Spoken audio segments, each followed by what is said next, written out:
Ya teman-teman, kabar duka lagi-lagi usaha untuk menembus blokade Gaza melalui laut gagal.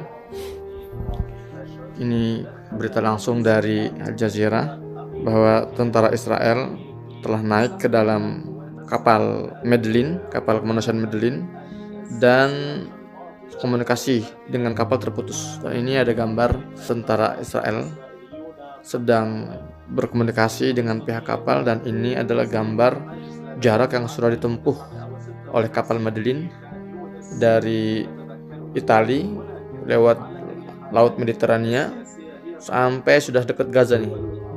Jadi ini Gaza, ini Mesir, dan ini adalah lokasi terakhir kapal Medellin ini. Kapal Medellin yang harusnya tiba di Gaza untuk membawakan bantuan ke Gaza, tapi ya qadarullah, ternyata mereka sekarang sudah berhenti karena ditangkap oleh Zionis. Teman-teman, saat ini kita lagi melihat siaran langsung.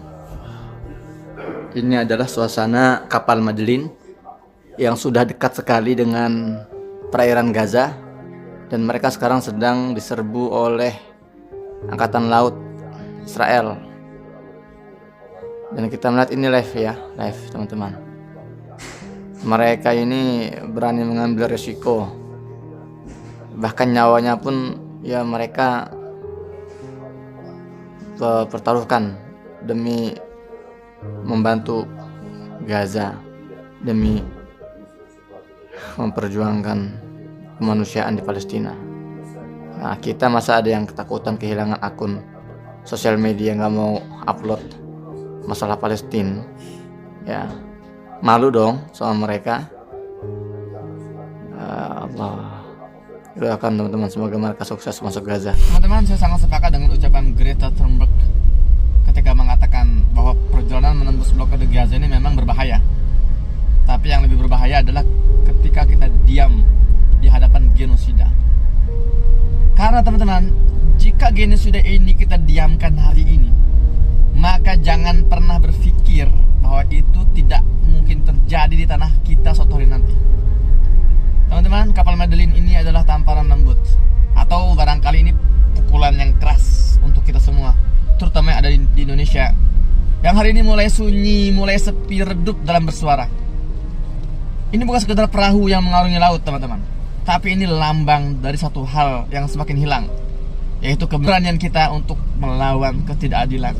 Kita memang tidak harus berlayar dari Tanjung Priok misalnya ke Gaza, terlalu jauh. Tapi ini bukan masalah jarak, ini bukan tentang seberapa jauh perahu itu melaju. Ini tentang seberapa dalam amarah kita masih menyala.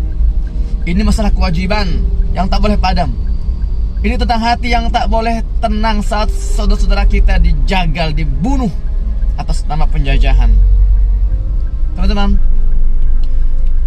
kapal perjuangan kita tidak harus melintasi ribuan kilometer untuk tiba di Gaza, tapi ia harus mampu bertahan bertahun-tahun. Bahkan jika perlu seumur hidup, ia harus terus berlayar, menembus ombak ketidakpedulian dan angin politik yang menghempas dari kanan ke kiri. Karena perjuangan ini tidak selesai hanya ketika kapal itu tiba berlabuh di pelabuhan Gaza, tapi ini hanya selesai ketika Palestina merdeka seutuhnya, ketika Masjidil Aqsa kembali ke pangkuan umat Islam, dan ketika dunia mengerti bahwa diam terhadap genosida adalah bentuk pengkhianatan paling keji dalam kemanusiaan.